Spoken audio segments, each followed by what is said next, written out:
Hello students, welcome to my YouTube channel target science. इसमें हम लोग आज क्लास 11th का आईएससी बोर्ड का चैप्टर प्रोबेबिलिटी देखते हैं और इसमें हम लोग इसके बेसिक कॉन्सेप्ट्स को देखेंगे पहले लेक्चर में। सेकंड लेक्चर में भी इसके बेसिक कॉन्सेप्ट्स को देखेंगे क्योंकि चैप्टर जो है काफ़ी इंपॉर्टेंट है। सीबीएसई में भी आता है, सीबीएसई बोर्ड में भी है, आईएससी बोर्ड में भी है और 10th में भी है। तो ये काफ़ी इंपॉर्टेंट चैप्टर है, तो इसमें हम लोग देखते हैं। तो देखिए प्रोबेबिलिटी का मतलब क्या होता है। जैसे कहीं पे हम किसी चीज़ की संभावना जताते हैं कि मतलब आज बारिश हो सकती है, मतलब हम कंफर्म ना हो कि ये चीज मतलब ये इवेंट घटने वाला है, हम उसमें मतलब एक अनसर्टेनिटी का केस रहे या संभावना रहे, या शायद जैसे हम कह सकते हैं कि रमेश शायद पास हो सकता है, तो मतलब इस टाइप का अगर केस आता है तो वहां पे हम लोग प्रोबेबिलिटी की बात करते हैं। तो जैसे प्रोबेबिलिटी की डेफिनेशन होती है, probability is a measure of uncertainty, और इसकी एक डिफिनेशन और एक chance of something will happen. जैसे मान लीजिए कॉइन को हम टॉस करते हैं, तो कॉइन को जब हम टॉस करते हैं तो कॉइन के दो फेस होते हैं, एक तरफ हेड होता है, एक तरफ टेल होता है। लेकिन जब हम कॉइन को टॉस करते हैं तो हम कंफर्म ये नहीं कह सकते कि मतलब इसमें हेड ही आएगा टेल आएगा। हम कहते हैं शायद हेड आ सकता है या शायद टेल आ सकता है। तो मतलब यहां पर हम प्रोबेबिलिटी का इस्तेमाल करेंगे। तो देखिए इसकी प्रोबेबिलिटी की डेफिनेशन हम लोग लिखते हैं कि प्रोबेबिलिटी, इसका मतलब हो जाएगा कि probability is a measure of, it is a measure of, it is a measure of uncertainty. ठीक है, मतलब ये अनिश्चितता को मेजर करता है कि मतलब अनसर्टेनिटी कितनी है। और एक इसकी डेफिनेशन और है कि chance of something will happen, chance of something will happen. देखिए ये हो गया। अब हम लोग प्रोबेबिलिटी का जो एक बेसिक फार्मूला है जो मतलब हर जगह इस्तेमाल होता है, उस फार्मूले को हम लोग देखेंगे। वो फार्मूला हर जगह इस्तेमाल होता है, वो है हमारा फार्मूला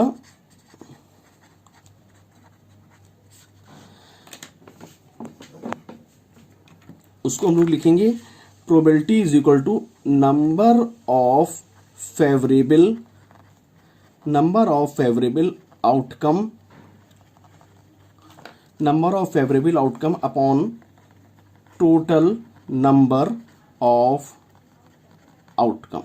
अब देखिए यहाँ पे आउटकम क्या होता है, तो अभी हम लोग आउटकम के बारे में बाद में समझेंगे और डिटेल में, लेकिन यहाँ पे आउटकम के बारे में बता दें कि आउटकम होता है कि जैसे हम एक कॉइन को टॉस करते हैं तो कॉइन में दो ही चीज आ सकती है, हेड आ सकता है या टेल आ सकता है, तो ये उस कॉइन का आउटकम होगा। अब हमने जैसे मान लिया एक कॉइन को टॉस किया, देखिए जैसे कॉइन है, इस कॉइन को टॉस किया तो ये हमारा टेल हो गया, और इसको अगर ऐसे करके रख दिया तो हेड हो गया। तो इसमें दो फेस है, एक फेस पे टेल है, एक फेस पर हेड है। तो यहां पर हमें अगर हम कहेंगे देखिए कॉइन को टॉस किया जाएगा, और अगर डाई की बात करेंगे तो उसको थ्रो किया जाएगा, रोल किया जाएगा। तो लिख रहे हैं यहां पे अ कॉइन इज टॉस्ड। अब अगर एक कॉइन को हमने टॉस किया तो इसमें हमारे पॉसिबल आउटकम्स मतलब क्या क्या आ सकता है, तो उसको हम क्या करते हैं कि करली ब्रैकेट में लिखते हैं, करली ब्रैकेट में एस से दिखाते हैं। एस मतलब होता है सैंपल स्पेस, अभी आगे इसको हम लोग समझेंगे। तो अगर एक कॉइन को टॉस किया तो उसमें हेड आ सकता है या टेल आ सकता है। ठीक है, तो अब यहां पर देखिए, यहां पे जो इसका फार्मूला है कि number of favourable outcome upon total number of outcome, तो टोटल नंबर ऑफ इसमें कितने आउटकम्स आ सकते हैं, तो टोटल देखिए दो ही आ सकते हैं, या तो हेड आ सकता है, टेल आ सकता है। तो डिनोमिनेटर में हमने 2 लिख दिया। अब अगर हमसे कोई पूछे, देखिए, और इसमें न्यूमरेटर में क्या है कि नंबर ऑफ फेवरेबल आउटकम, मतलब किस आउटकम को हम फेवर कर रहे हैं, या क्या आउटकम हम चाहते हैं। मतलब जैसे हम लोग हेड चाहते हैं तो हेड आने की प्रोबेबिलिटी, हेड केवल एक बार है तो हेड आने की प्रोबेबिलिटी 1/2 होगी। अगर हम टेल चाहते हैं तो टेल आने की प्रोबेबिलिटी क्या हो जाएगी 1, और टोटल नंबर ऑफ आउटकम में 2 हो जाएगा। तो हेड आने की प्रोबेबिलिटी 1/2, टेल आने की प्रोबेबिलिटी भी 1/2 हो जाएगी। और ये पूरा एक इवेंट, मतलब एक इवेंट के केस में देखेंगे, मतलब कॉइन को एक बार उछाला और उसमें हमने देखा कि 2 आउटकम्स आ रहे हैं, तो ये पूरे एक इवेंट हो गया। मतलब ये अगर एक से ज्यादा इवेंट लेंगे तो फिर उसमें चेंज हो जाएगा। तो यहाँ पे हम एक इवेंट की बात कर रहे हैं। अब इवेंट क्या होता है, उसकी डेफिनेशन क्या होती है, इसको हम लोग आगे देखेंगे। तो ये हो गया। उसके बाद मान लिया अगर एक डाई को हम थ्रो करते हैं तो क्या होगा, उसको देखते हैं। अब देखिए डाई, ये हमारे पास एक डाई है, इसमें देखिए 6 फेस होते हैं। एक फेस पे 1 दिया हुआ है, एक फेस पे हमारा 5 दिया हुआ है, फिर 6 दिया हुआ है, फिर 4 दिया हुआ है, 4 के बाद देखिए 2 दिया हुआ है, 2 के बाद 3 दिया। तो मतलब ये डाई में 6 फेसेस होते हैं। तो अगर हम डाई की बात करेंगे, डाई इज थ्रोन, अगर हम ऐसे लिखते हैं कि अ डाई इज थ्रोन, अगर डाई को थ्रो करते हैं तो वहां पे हमारा जो है वो हमारा ये एस मतलब होता है सैंपल स्पेस, तो वहां पे हमारा सैंपल स्पेस में क्या क्या चीज आएगा हम वो देखेंगे। देखिए 1 आ सकता है, 2 आ सकता है, 3 आ सकता है, 4 आ सकता है, 5 आ सकता है, 6 आ सकता है, बस ये 6 फेसेस होते हैं। 6 फेसेस पे ऐसे करके डाई बनती है हमारी, ये बनी ऐसे करके, तो इसमें हर फेस पे किसी पे 1, किसी पे 2, किसी पे 3, 4, 5, 6 ऐसे करके लिखा रहेगा, मतलब यही हमारी चीजें आएंगी। तो अब यहाँ पे अगर हम देखें कि टोटल नंबर ऑफ आउटकम क्या होगा, तो टोटल नंबर ऑफ आउटकम मतलब क्या क्या चीजें आ सकती हैं, तो टोटल नंबर ऑफ आउटकम यही छह चीजें आ सकती हैं। तो अब हमसे अगर कोई पूछे तो प्रोबेबिलिटी की डेफिनेशन होती है number of favourable outcome upon total number of outcome, तो नीचे जो डिनोमिनेटर है उसमें तो 6 आ जाएगा, 6 आ जाएगा, लेकिन अब अगर न्यूमरेटर में मान लिया हमसे पूछे कि 1 आने की प्रोबेबिलिटी क्या होगी, तो 1 देखिए केवल एक ही है, मतलब 1 एक ही सरफेस पे लिखा हुआ है, तो 1 आने की प्रोबेबिलिटी 1/6 है। 2 आने की प्रोबेबिलिटी भी 1/6 होगी, 3 आने की प्रोबेबिलिटी भी 1/6 होगी, ऐसे 4 आने की प्रोबेबिलिटी भी 1/6 होगी, 5 आने की प्रोबेबिलिटी भी 1/6 होगी, और 6 आने की प्रोबेबिलिटी भी 1/6 होगी। ठीक है, तो ये एक ही इवेंट है, मतलब एक ही लूडो की डाई के बारे में हम बात कर रहे हैं। ठीक है, और इसमें किसी के बारे में बात नहीं कर रहे, एक ही डाई के बारे में बात कर रहे हैं। अब उसके बाद इसमें जो सेकंड एक टर्म आता है उसको देखते हैं। सेकंड इसमें टर्म हमसे कह रहे हैं एक्सपेरिमेंट क्या होता है। एक्सपेरिमेंट, जब आप क्वेश्चन करेंगे प्रोबेबिलिटी का तो उसमें ये वर्ड जो है एक्सपेरिमेंट बार बार आएगा, तो हमको ये समझना है कि आखिर ये एक्सपेरिमेंट होता क्या है। देखिए अगर हम जैसे सेट्स में हम पढ़ते थे, तो सेट्स में था कि set is the collection of well defined objects, तो ऐसे ही अगर हम कोई मान लिया कोई एक्शन करते हैं, कोई ऑपरेशन करते हैं और उसमें हमें वेल डिफाइंड आउटकम्स मिलते हैं, तो वो हमारा एक्सपेरिमेंट कहलाता है। ठीक है, वेल डिफाइंड अगर हमें आउटकम्स मिलता है तो हमारा वो एन एक्शन लिखते हैं, इसकी डिफिनेशन लिखते हैं, an action which result some well defined outcome is called an experiment। ठीक है, अगर हम कोई एक्शन करते हैं, एक्शन या कोई ऑपरेशन करते हैं, मतलब जैसे मान लिया मैंने एक लूडो की डाई को फेंका, तो जब लूडो की डाई को मैंने थ्रो किया तो लूडो की डाई में या तो 1 आएगा, या तो 2 आएगा, या तो 3 आएगा, या तो 4 आएगा, तो 5 आएगा, 6 आएगा, मतलब यहां पर ये चीजें आ सकती है। और ये वेल डिफाइंड है, मतलब हमें पता है कि इन्हीं में से कोई चीज आएगी, तो ये वेल डिफाइंड है, तो मतलब ये हमारा एक एक्सपेरिमेंट कहलाएगा। ठीक है, और जहां पे हम कंफर्म ना बता सके, पता नहीं इसमें जो है 6 तक आएगा या उसके बाद भी आ सकता है या हो सकता है, तो वहां पे वेल डिफाइंड नहीं होगा, तो वो एक्सपेरिमेंट नहीं होगा। अब यहां पे जो एक्सपेरिमेंट है ये हमारा दो तरीके का होता है, एक होता है डिटर्मिनिस्टिक एक्सपेरिमेंट और एक होता है हमारा रैंडम एक्सपेरिमेंट। तो इसको यहां लिखते हैं, ये होगा डिटर्मिनिस्टिक एक्सपेरिमेंट, और दूसरा हमारा जो होता है जो इंपॉर्टेंट है वो है हमारा रैंडम एक्सपेरिमेंट। इसी को हम लोग कहते हैं प्रोबेबिलिस्टिक एक्सपेरिमेंट। ये नाम मतलब ये है कि जैसे मान लिया अगर क्वेश्चन में आ गया तो कम से कम आपको ये पता होना चाहिए कि रैंडम एक्सपेरिमेंट को ही प्रोबेबिलिस्टिक एक्सपेरिमेंट कहते हैं। अब यहाँ पे जो ये वर्ड आया डिटर्मिनिस्टिक एक्सपेरिमेंट, इसका क्या मतलब होता है डिटर्मिनिस्टिक एक्सपेरिमेंट का। देखिए अगर हम किसी भी एक्शन को करते हैं, कोई एक्सपेरिमेंट करते हैं और हर बार उसको रिपीट करते हैं और रिपीट करने पर हमको आइडेंटिकल चीजें मिलती हैं, तो वो हमारा डिटर्मिनिस्टिक एक्सपेरिमेंट कहलाता है। जैसे हम अगर ट्रायंगल लें और कोई मान लिया हमने ट्रायंगल लिया और उस ट्रायंगल में हम इंटरनल एंगल का सम देखें, तो चाहे उस ट्रायंगल को किसी भी तरीके से मोड़ें, जैसे करें, उसमें इंटरनल एंगल का जो सम होगा वो 180 डिग्री ही होगा। तो यहाँ पे हमें पहले से पता है कि मतलब इसमें जो है वो 180 डिग्री ही इसमें आएगा, तो ये हमारा डिटर्मिनिस्टिक एक्सपेरिमेंट हो जाएगा। ठीक है, तो ये हमारा कोई बहुत ज्यादा डिटर्मिनिस्टिक एक्सपेरिमेंट इंपॉर्टेंट नहीं है। ये जो रैंडम एक्सपेरिमेंट है ये ज्यादा इंपॉर्टेंट है, और अगर हम लोग जब इसमें क्वेश्चन लगाएंगे तो क्वेश्चन में रैंडम एक्सपेरिमेंट ही दिया रहेगा, या अगर क्वेश्चन में अगर केवल एक्सपेरिमेंट की बात करते हैं, केवल एक्सपेरिमेंट कहते हैं, तो वहां पे हम लोग उसको रैंडम एक्सपेरिमेंट ही समझेंगे, मतलब वहां पे उसको डिटर्मिनिस्टिक एक्सपेरिमेंट नहीं समझेंगे। तो रैंडम एक्सपेरिमेंट क्या होता है उसको देखते समझते, ये इंपॉर्टेंट है।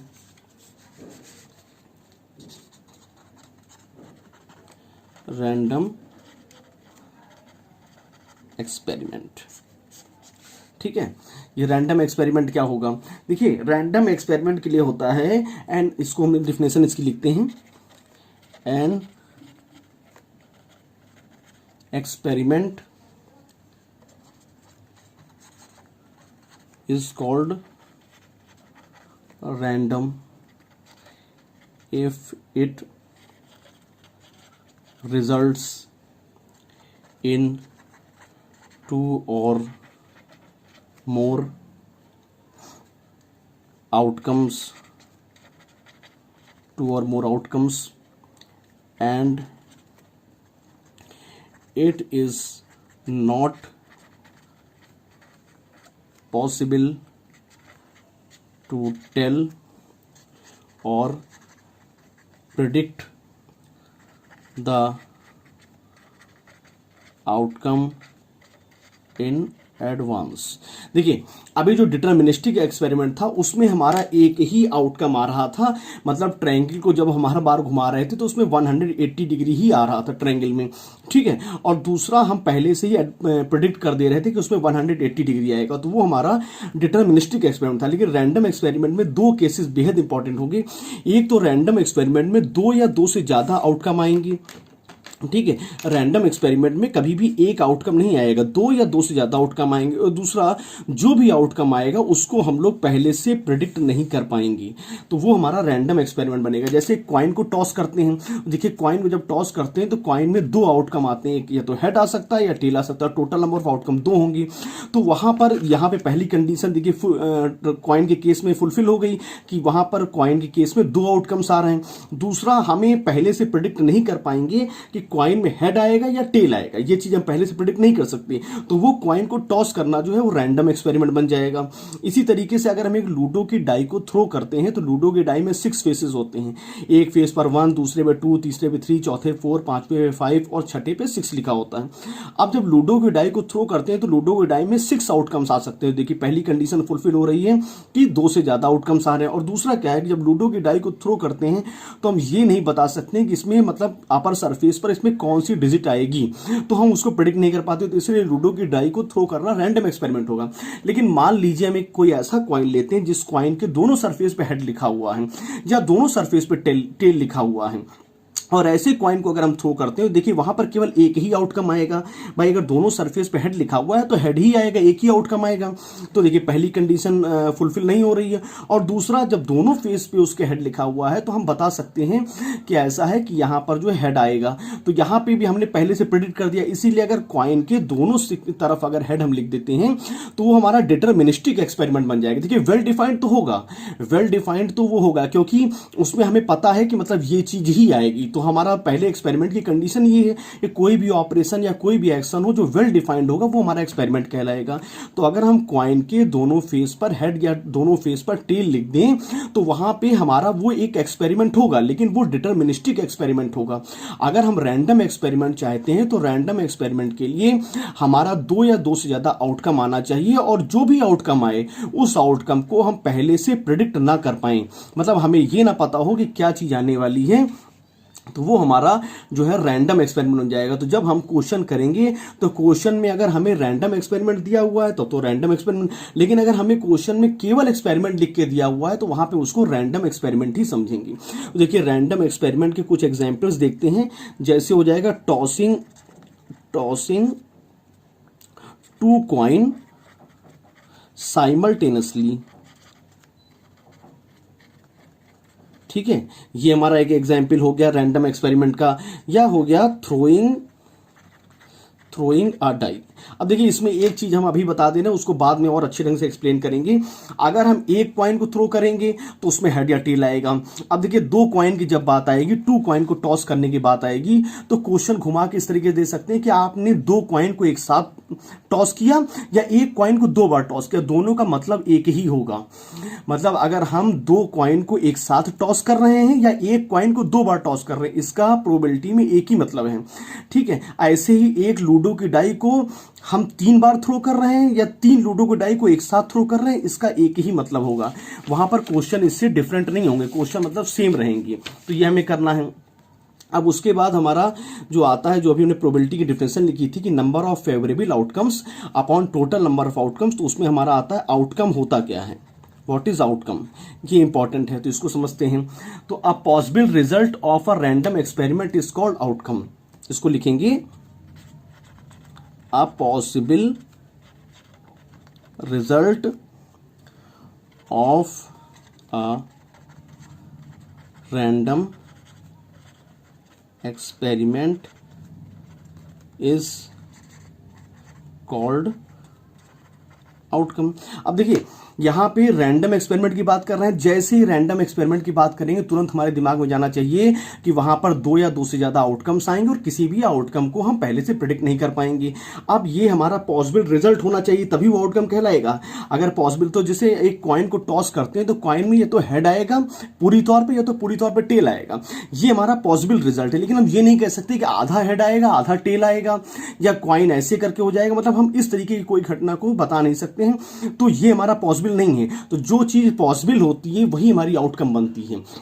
जैसे एक लूडो की डाई को थ्रो किया तो 1 2 3 4 5 6 इजी 6 में से कोई चीज आएगी। ऐसा नहीं होगा कि आधा 2 आए और आधा 3 आए, इस टाइप से कोई चीज पॉसिबल नहीं होगी। जो पॉसिबल होगा वही हमारा आउटकम बनेगा, ठीक है। उसके बाद आता है सैंपल स्पेस। सैंपल स्पेस जो है बहुत इंपॉर्टेंट है, हर जगह इस्तेमाल होगा सैंपल स्पेस। और प्रोबेबिलिटी में सैंपल स्पेस की जो कंपैरिजन है वो हम सेट्स में जो सेट चैप्टर पढ़ते हैं उसमें हम सेट से इसको कंपेयर करेंगे, ठीक है। तो ये क्या होता है, the collection of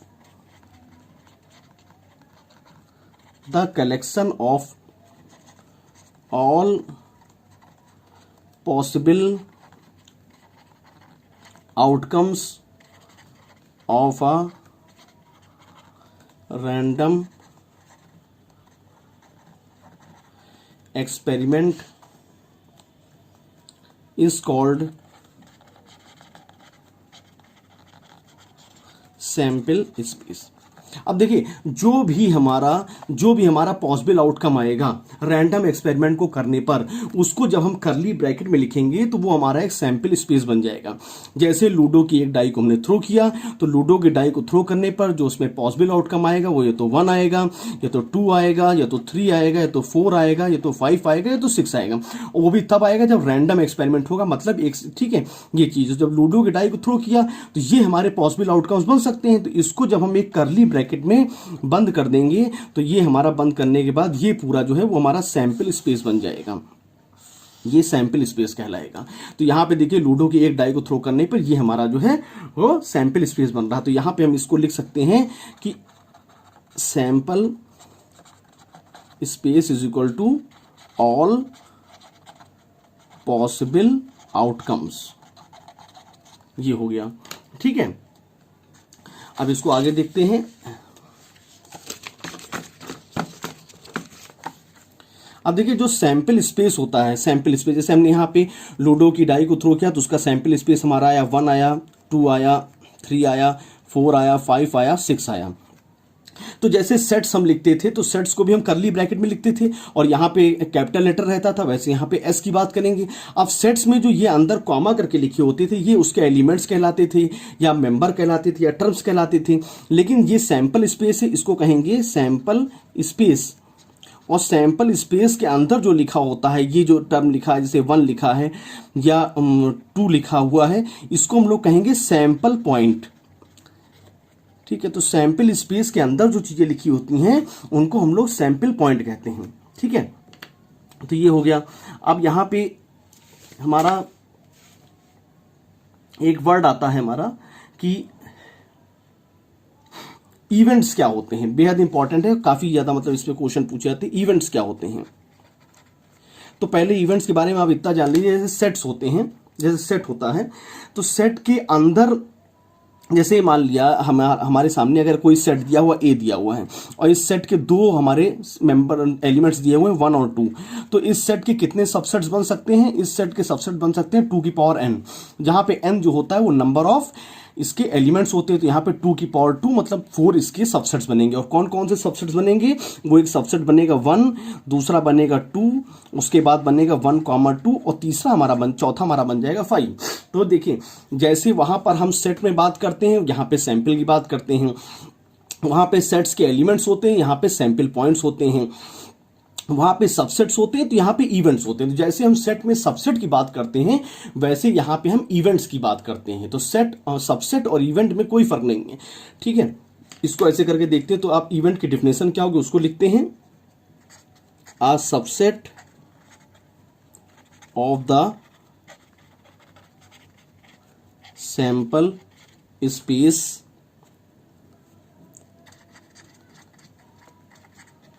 associated with a random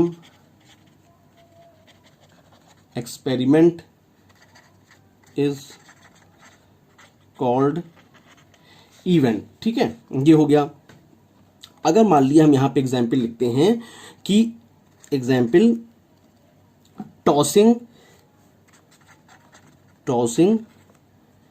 two coins, अगर हम 2 कॉइन्स को टॉस करते हैं तो हमारे जो है वो पहला सैंपल स्पेस क्या आएगा। देखिए सैंपल स्पेस अभी H H, H T, T H या टी टी ये आ सकता है, ठीक है। ये चीज हमारी सैंपल स्पेस बनेगी। कैसे बनेगी ये सब आगे हम लोग देखेंगे। कॉइन को अच्छी तरीके से समझेंगे, लूडो की डाइस को अच्छी तरीके से समझेंगे, और जो ताश की गड्डी होती है इसको पैक ऑफ कार्ड्स कहते हैं, 52 कार्ड्स होते हैं, उसको बहुत अच्छी तरीके से समझेंगे। उसके बाद एक्सियोमेटिक लॉ ऑफ प्रोबेबिलिटी है उसको समझेंगे। तो अभी यहाँ पे धीमे धीमे करके चलते हैं। तो ये चीज हो गया। अब हमें हमारे सामने देखिए ये हमारा सेट आ गया, ये हमारा सैंपल स्पेस है, और ये हमारा जो दिया हुआ है इसमें देखिए 4 सैंपल पॉइंट्स दिए हुए हैं। तो अब हमें इसके अंदर हमारा इवेंट बनेगा। तो अगर हम मान लिया एक आउटकम वाला अगर इवेंट बनाते हैं, मतलब जैसे हम लिखते हैं कि 2 हेड्स वाले इवेंट, तो देखिए 2 हेड्स वाला इवेंट जो हो जाएगा वो H, H ही हो जाएगा। अगर हम ऐसा इवेंट लिखें जिसमें केवल एक हेड अपीयर हो, ऐसा अगर हम इवेंट लिखें जिसमें केवल एक H अपीयर हो, तो क्या हो जाएगा, HT हो जाएगा और TH हो जाएगा, ये हो जाएगा। ठीक है, आगे देखते हैं। इवेंट सैंपल स्पेस के अंदर का, इवेंट जो होता है वो सैंपल स्पेस के अंदर का पार्ट होता है, ठीक है। तो अब जैसे हम यहां पे लिखते हैं कि नंबर ऑफ सबसेट 2 की पावर n होता है। तो अगर तो यहां पे n जो होता है वो क्या होता है, नंबर ऑफ एलिमेंट्स, ठीक है, नंबर ऑफ एलिमेंट्स होता है। ऐसे ही अगर हमसे कोई पूछे कि एक सैंपल स्पेस दिया हुआ है, बताइए इसके अंदर कितने इवेंट्स बन जाएंगी, तो हम लिखेंगे number of events is equal to, ये भी हो जाएगा 2 की पावर n, और यहां पे n जो हो जाएगा वो सैंपल पॉइंट हो जाएगा, सैंपल पॉइंट, ठीक है, ये चीज हो गया। तो अब हम लोग यहां पे देखते हैं, जैसे मान लिया एक कोई सैंपल स्पेस दिया हुआ है और उसमें केवल 2 ही आउटकम है, तो इसमें कितने हमारे इवेंट्स बन सकते हैं, तो इसमें हमारे नंबर ऑफ इवेंट्स बन सकते हैं 2 की पावर n, 2 की पावर 2 इज इक्वल टू 4 हमारे इवेंट्स बन सकते हैं। उनको हम सबसेट्स कहें, अब ये देखा था हमने, एक H बनेगा, एक T बनेगा, एक HT बनेगा और एक phi बनेगा। ऐसे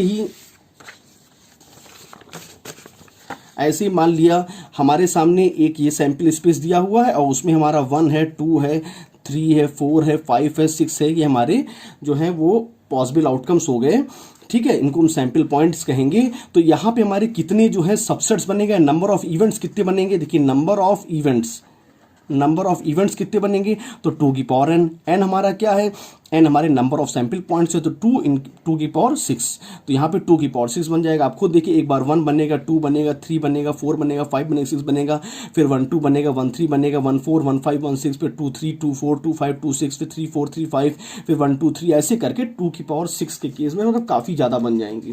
तो ये चीज हो गया, ठीक है।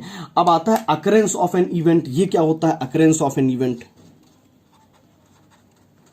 अकरेंस ऑफ एन इवेंट, ठीक है। तो देखिए यहां पे अकरेंस ऑफ इवेंट में होगा, जैसे मान लिया हमें इवन नंबर चाहिए, ठीक है। मान लिया जैसे हमारे सामने एक लूडो की डाई को थ्रो किया, लूडो की डाई को थ्रो करने पर हमें जो है 1 मिला, 2 मिला, 3 मिला, 4 मिला, 5 मिला, मतलब ये सब हमारे पॉसिबल आउटकम्स हैं ये।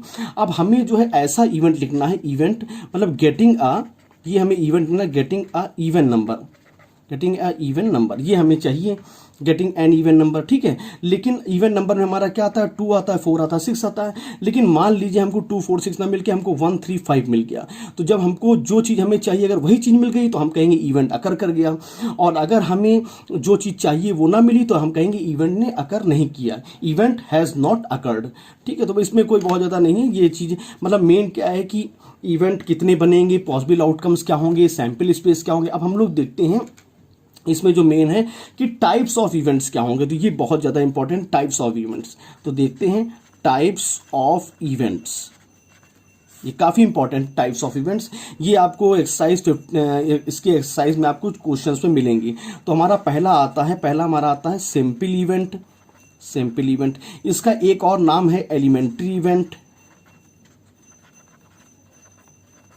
और इसका एक और नाम है हमारा इनडीकम्पोजेबल इवेंट, इनडीकम्पोजेबल इवेंट, ठीक है। ये चीजें, ये हमारा तीनों मतलब एक ही इसका मतलब है। तो ऐसे इवेंट जिसमें केवल एक एलिमेंट आता है वो हमारा बन जाता है क्या कहते हैं, सिंपल इवेंट, ठीक है। तो simple event has only one sample point of the sample space, तो लिखेंगे यहां पे simple event has only one sample point या outcome of the sample space। जैसे मान लिया हमारा लूडो की, अगर हमने दो कॉइन को थ्रो किया, ठीक है, टॉस किया, तो हमारा एच आ सकता है, एच टी आ सकता है, टी एच आ सकता है और टी टी आ सकता है। तो अगर इसमें हम एक इवेंट ये लिख रहे हैं, देखिए इसमें एक ही सैंपल पॉइंट आया है, ऐसे एक इवेंट या इवन हो गया, इसको E2 कह रहे हैं, इसमें हमारा टी एच आया है, तो देखिए इसमें केवल एक आ रहा है सैंपल पॉइंट, तो ये हमारा जो है सिंपल इवेंट कहलाएगा, ठीक है। तो सिंपल इवेंट के बारे में क्यों लिखना ही जानना है, उसके बाद आगे देखते हैं। आगे हमारा आता है कंपाउंड इवेंट। क्या होता है, जब हमारा दो या दो से ज्यादा सैंपल पॉइंट आ जाए तो हमारे किसी इवेंट में, तो हमारा कंपाउंड इवेंट कहलाएगा। तो उसको देखते हैं, इसकी डेफिनेशन देखते हैं।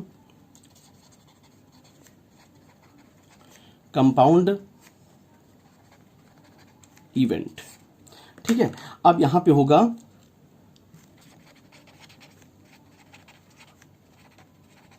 Compound event has 2 or more than 2 sample point or outcomes of the sample space, ठीक है। जैसे अब हम यहाँ पे लिख रहे हैं, बार बार उसको नहीं लिखेंगे, उसका सैंपल स्पेस के जब दो कॉइन को टॉस कर रहे हैं, मान लीजिए आ गया एच एच एच टी आ गया, ठीक है, या ये हमारा आ गया एच एच एच टी आ गया, टी एच आ गया, ठीक है, या हमारा एक ये हो गया H H H T T H T T. देखिए इसमें हमारा 2 सैंपल पॉइंट है, इसमें 3 सैंपल पॉइंट है, इसमें 4 सैंपल पॉइंट है। तो जब एक से ज़्यादा सैंपल पॉइंट इवेंट में आते हैं तो उस टाइप का इवेंट जो होता है वो हमारा कंपाउंड इवेंट कहलाता है, ठीक है। उसके बाद आता है फिर श्योर इवेंट। श्योर इवेंट क्या होता है, ये भी बेहद इंपॉर्टेंट है। Sure event is the sample space S itself, मतलब जब हम कोई इवेंट ऐसा लिखें कि उस इवेंट के सारे सैंपल पॉइंट सैंपल स्पेस के सैंपल पॉइंट्स रहें, तो वो हमारा जो है वो इवेंट श्योर इवेंट बन जाता है, ठीक है। जैसे हमारा एक लूडो के डाई को थ्रो करते हैं तो उसका जो सैंपल स्पेस होगा 1 होगा, 2 होगा, 3 होगा, 4 होगा, 5 होगा या 6 होगा, ये होगा। अब हमारे सामने क्या कह रहे हैं कि श्योर इवेंट क्या होगा, देखिए इवेंट अगर हम ये लिखते हैं, event getting a number less than 7। अब देखिए इवेंट वो एक वैसा इवेंट जो 7 से कम सारे नंबर को अपने अंदर कंटेन करता है। तो 7 से कम सारे नंबर मतलब 1 2 3 4 5 6, तो मतलब ये हमारा जो इवेंट है ये हमारा श्योर इवेंट बन जाएगा। ठीक है, ये श्योर इवेंट बन जाएगा। लेकिन अगर हमसे ये कह रहे हैं ये हमारा क्या बन गया, ये श्योर इवेंट बन गया, क्योंकि ये जो अपने अंदर जो भी सैंपल पॉइंट मतलब जो भी अपने अंदर सैंपल पॉइंट को कंटेन करेगा वो सारे के सारे सैंपल स्पेस के जो सैंपल पॉइंट है उनके बराबर है, मतलब दोनों सेम हो जाएगा। तो जब इवेंट सैंपल स्पेस हो जाए तो वो इवेंट हमारा जो है वो श्योर इवेंट कहलाता है। लेकिन अगर हम इसी जगह ये लिख देते कि getting a number less than 5, अब हम ये कहते जब लेस देन 5 कहते तो इसमें क्या आता, इसमें हमारा 1 आता, 2 आता, 3 आता, 4 आता। देखिए यहाँ पे 4 एलिमेंट्स हैं, 4 सैंपल पॉइंट, यहाँ पे 6, मतलब ये दोनों सेम नहीं है, तो फिर ये हमारा श्योर इवेंट ना बनता, फिर ये श्योर इवेंट ना होता। ठीक है, तो ये हो गया। इसके बाद हम लोग देखते हैं इसमें कि इम्पॉसिबल इवेंट क्या होता है। इम्पॉसिबल इवेंट, इम्पॉसिबल इवेंट, ठीक है। तो impossible event corresponding to null set,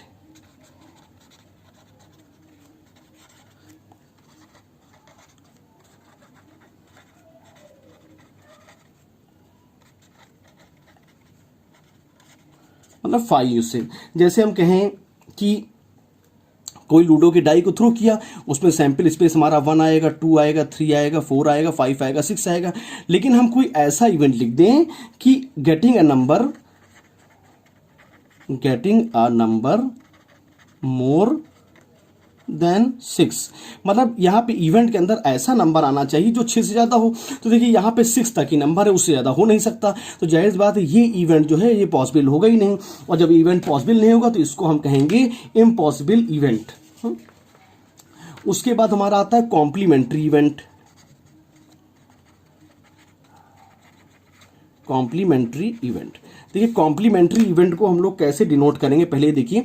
complementary event को ऐसे भी डिनोट कर सकते हैं, या इसके ऊपर ऐसे करके लिखा होगा सी, या ई ये करके लिखा होगा, या यहाँ पे नॉट ई करके, ये सब हमारा कॉम्प्लीमेंट्री इवेंट होगा। तो एक कॉम्प्लीमेंट्री इवेंट जैसे हमारा यूनिवर्सल सेट होता था, तो यहाँ पे हमारा सैंपल स्पेस जो है वही यूनिवर्सल सेट बन जाएगा।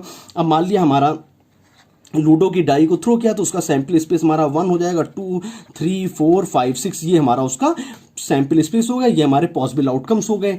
अब हमारा इसमें अगर ए दिया हुआ है, ए मान लिया कोई एक इवेंट है, और ये हमारा दिया हुआ है 1 दिया हुआ है, 2 दिया हुआ है, 3 दिया हुआ है, और हमसे पूछना है कॉम्प्लीमेंट्री इवेंट ऑफ ए, कह रहे हैं कॉम्प्लीमेंट्री इवेंट ऑफ ए बोल रहे हैं।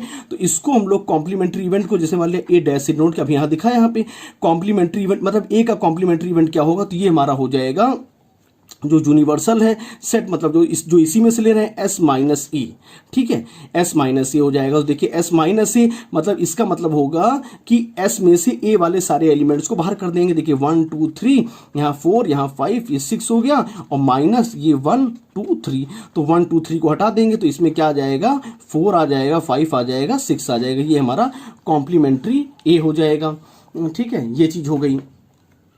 तो जब, और इसमें एक चीज और है कि जैसे ये देखिए हमारा कॉम्प्लीमेंट्री इवेंट ए है, और यहाँ पे हमारा ये है, ये ए है मतलब इवेंट है। तो जब हम लोग कॉम्प्लीमेंट्री इवेंट और जो इवेंट हमारा उसमें से फाइनल में सब्ट्रैक्ट करने का आया है, इन दोनों का यूनियन लेंगे, तो यूनियन लेने पे हमको एस मिल जाएगा, सैंपल स्पेस मिल जाएगा। आप खुद देख लीजिए, देखिए यूनियन मतलब होता है कि जो भी दोनों सेट में चीजें आई हुई हैं उनको एक ही बार लिखना। देखिए इसमें 1 2 3 आया है, इसमें 4 5 6 आया है, तो जो एस हो जाएगा 1 2 3 4 5 6 हो जाएगा।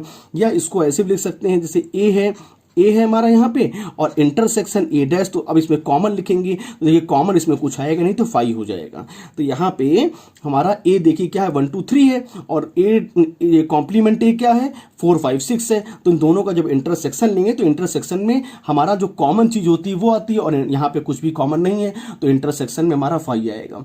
ठीक है, तो जो कॉम्प्लीमेंट होता है उसको हम लोग जैसे ये कॉम्प्लीमेंट्री इवेंट, इसको पढ़ेंगे कॉम्प्लीमेंट्री इवेंट। तो कॉम्प्लीमेंट्री इवेंट को नॉट ई भी कहते हैं।